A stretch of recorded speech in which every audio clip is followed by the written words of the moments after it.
छोटे बच्चे हैं, माएँ हैं, बहनें हैं, बेटियाँ हैं। मान्यवर, आप जिस कुर्सी पर बैठे हैं वो भारत के संविधान की देन है। तो मान्यवर, मैं अपनी बात को यहीं से शुरू करता हूँ कि आप जो चाहते तो हालात बदल सकते थे, आप जो चाहते तो हालात बदल सकते थे और इनकी आंखों के आंसू आपकी आंखों से निकल सकते थे। आप तो ठहरे ही रहे, झील के पानी की तरह, दरिया बनते तो बहुत दूर निकल सकते थे। मान्यवर, पहली मांग ये है कि भारतवर्ष में साप्ताहिक बाजारें, देश के संविधान ने इसको दिया है कि साप्ताहिक बाजारों में लगने वाले छोटे फल व्यापारियों की रोजी रोटी चलती है। मान्यवर, पहली मांग ये है कि फल व्यापारियों की मांग ये है कि जो सदर बाजार, जो बाजार को स्थापित किया गया है, उससे पूरी तरह से बाजार लगने की कोई व्यापक व्यवस्थाएं नहीं है। मान्यवर, आपने भी देखा है, नगर आयुक्त महोदय ने भी देखा है, जिलाधिकारी महोदय ने भी देखा है कि कुंटलों के हिसाब से धूल है वहां पर।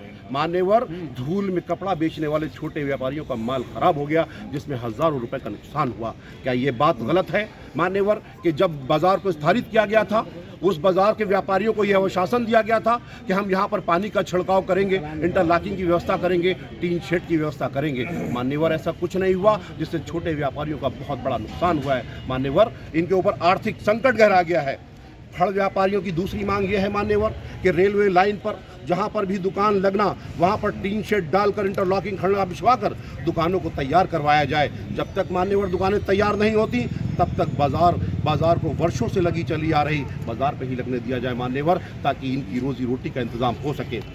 मान्यवर, तीसरी मांग हमारी ये है कि पूरे भारतवर्ष में सैकड़ों सालों से साप्ताहिक बाजारें लगती आ रही हैं, उसी में एक बहादुरगंज साप्ताहिक बाजार भी है। इसलिए महोदय, अंतर्राष्ट्रीय मानव अधिकार सुरक्षा संगठन जो मानव अधिकारों की बात करता है, देश के संविधान की बात करता है, आपसे आशा उम्मीद रखता है कि इस बाजार में गरीब, बेसहारा, दबे कुचले, छोटे छोटे फंड लगाकर अपने बच्चों को जैसे तैसे भरण पोषण करते हैं। पिछले 2 हफ्तों से सुचारू रूप से बाजार न लगने के कारण मान्यवर, फल व्यापारियों पर आर्थिक संकट आ गया है। मान्यवर, आपके भी घर में बच्चे होंगे, यहाँ बैठे हुए एसी की जिंदगियों में गुजार रहे, उनके भी बच्चे होंगे। मान्यवर, जरा इनके चेहरों में देखिए, इनके चेहरों में आंसुओं के सिवा ये अपना आंसू, अपना दर्द लेकर आपके सामने उपस्थित हुए। मान्यवर, हम ये चाहेंगे, हमारा संगठन ये चाहेगा, जब तक वहाँ पर व्यवस्थाएं नहीं हो जाती मान्यवर, तब तक बहादुरगंज में साप्ताहिक बाजार को लगने दिया जाए। मान्यवर, यही आपसे आशा, यही आपसे उम्मीद लेकर के हम सब आपके समक्ष हाजिर हुए हैं। मान्यवर, आखिरी और अंतिम बात यह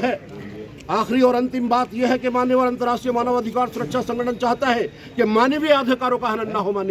मान्यवर, यहाँ पर सब खड़े हुए मानव हैं, उस ईश्वर की संतान है। मान्यवर, ये सब गरीब, इनके चेहरों में, आंखों में आंसू देखिए। क्या ये सही था कि वहाँ पर मान्यवर, मैंने अपनी बात पढ़ ली मान्यवर, अपनी बात पढ़ ली है, दोहराना पड़ेगा मान्यवर, क्योंकि इनकी आंखों के आंसू हैं। जी, ठीक है। और व्यापारियों की समस्याओं को जल्द से जल्द वो कराया जाए समाधान मान्यवर, ताकि जिससे फल व्यापारी अपने बच्चों का भरण पोषण सुचारू रूप से कर सकें और मानसिक स्थिति हमें आपसे बड़ी उम्मीद और आशा है। इनके नंबर पे